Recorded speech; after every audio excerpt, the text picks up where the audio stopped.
في الفيديو ده يا شباب هتعرف امتى تلعب سحب ارضي بالقبضه الواسعه، امتى تلعب سحب ارضي بالقبضه الفي، العضلات المستهدفه في كل قبضتين عشان ما حدش يضحك عليك. اول قبضه هتكلم عنها هي القبضه الفي. تاني قبضه هتكلم عنها هي القبضه المسطره، اكبر مسطره بتتمرن بيها على السحب الارضي. يعني القبضه الفي دي بتشغل عضله اللاتس من بره، والقبضه الكبيره بتشغل عضله الظهر من الداخل. خلينا في القبضه اللي احنا ماسكينها.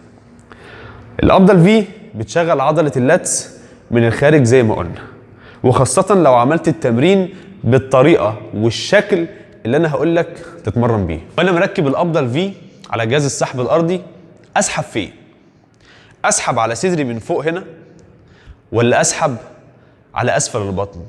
الصح عشان اشغل عضلات اللاتس بشكل كويس اني اسحب على اسفل البطن زي ما انتم شايفين كده بالظبط.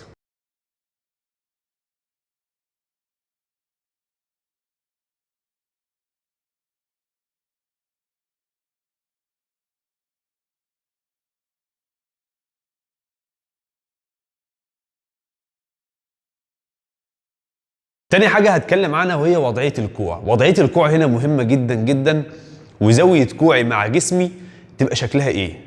زاوية كوعي مع جسمي لو مفتوحة بالشكل ده مش هتبقى مظبوطة، وانا بسحب السحب الارضي مش هيشغل عضلات الظهر او عضلات اللاتس زي ما انا عايز.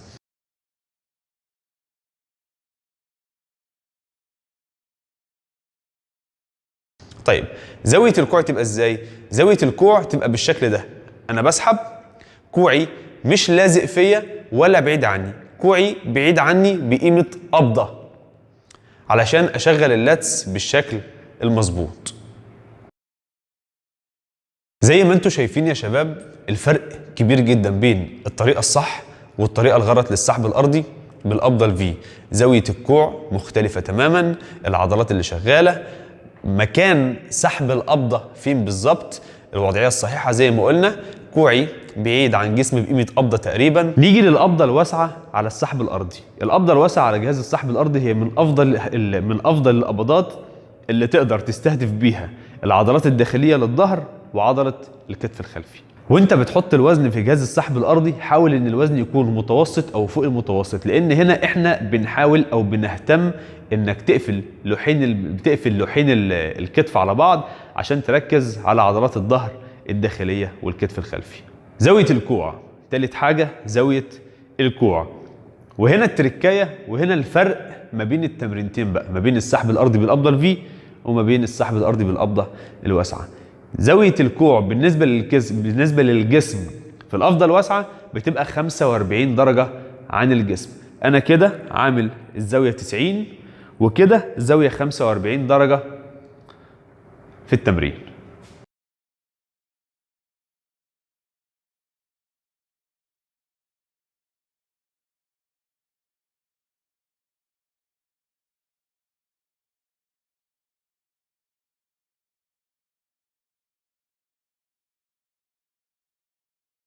زي ما احنا شايفين يا شباب في الصورة التشريحية دي، وانا بلعب على جهاز السحب الارضي بالقبضة الفي، العضلة المستهدفة الاساسية هي عضلة اللاتس. يبقى اذا كده والوضع التشريحي زي ما انت شايف، في القبضة الفي القبضة الضيقة عضلة اللاتس هي العضلة المستهدفة من التمرين.